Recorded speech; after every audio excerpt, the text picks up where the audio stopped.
ఇబ్రహీంపట్నం నియోజకవర్గాన్ని ఆదర్శ నియోజకవర్గంగా తీర్చిదిద్దుతామని ఎమ్మెల్యే మల్రెడ్డి రంగారెడ్డి అన్నారు. ఇబ్రహీంపట్నం నియోజకవర్గం అబ్దుల్లాపూర్మెట్ మండలంలోని వివిధ గ్రామాలలో ఎమ్మెల్యే పర్యటించి పలు అభివృద్ధి కార్యక్రమాలు చేపట్టారు. ఈ సందర్భంగా ఎమ్మెల్యే మల్రెడ్డి రంగారెడ్డి మాట్లాడుతూ మైనార్టీ కార్పొరేషన్ ద్వారా 200 మందికి కుట్టు మిషన్లు పంపిణీ చేశామని, రైతుల కోసం ధాన్యం కొనుగోలు కేంద్రాలు ప్రారంభించామన్నారు. కుత్బుల్లాపూర్ గ్రామంలో ఇందిరమ్మ ఇల్లు ప్రారంభించామని అన్నారు. నియోజకవర్గం మొత్తం 4000 ఇందిరమ్మ ఇల్లు నిర్మిస్తామని తెలిపారు. అనంతరం గ్రామంలోని ప్రభుత్వ పాఠశాలలో హెడ్ మాస్టర్ గా రిటైర్ అయిన లక్ష్మారెడ్డిని ఘనంగా సత్కరించారు. ఉపాధ్యాయ వృత్తి ఎంతో గొప్పదని, ఆయన శేష జీవితం ప్రశాంతంగా గడవాలని ఆకాంక్షించారు. వివిధ అభివృద్ధి కార్యక్రమాలు, సంక్షేమ కార్యక్రమాలు చేస్తూనే 200 మందికి ఉదయం కుట్టు మిషన్లు మైనారిటీ కార్పొరేషన్ ద్వారా ఇచ్చాం.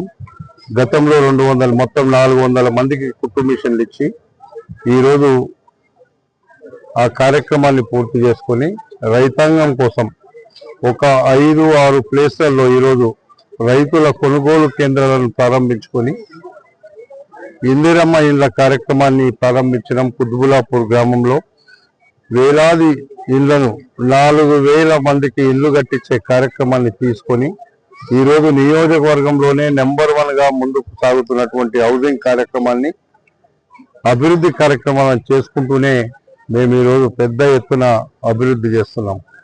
270 కోట్ల రూపాయలు వచ్చే నెలలో రోడ్లను ప్రారంభించబోతున్నాం. ఇప్పటికే 300 కోట్ల రూపాయలతో వివిధ అభివృద్ధి కార్యక్రమాలను చేశాం. రోజు 270 కోట్ల రూపాయలతో చేయబోతున్నాం. అందుకే ఇవన్నీ కూడా ఒక ఆలోచన, ఒక దూరదృష్టి ఉంటే అభివృద్ధి జరుగుతుంది, లేకపోతే అభివృద్ధి జరగదు. 10 సంవత్సరాలు ఈ ప్రాంతము 50 సంవత్సరాలు వెనుకకు పోయింది. ఒకప్పుడు కలకలలాడిన గ్రామాలు ఈరోజు కంగారుగా ఉండేటువంటి పరిస్థితికి తెచ్చిండ్రు. ఈరోజు మళ్ళా కలకలలాడించాలంటే ఈ 10 సంవత్సరాల్లో నా నియోజకవర్గాన్ని కలకలలాడించే బాధ్యత నేను తీసుకున్నా. తప్పకుండా అది చేసే తీరుతా.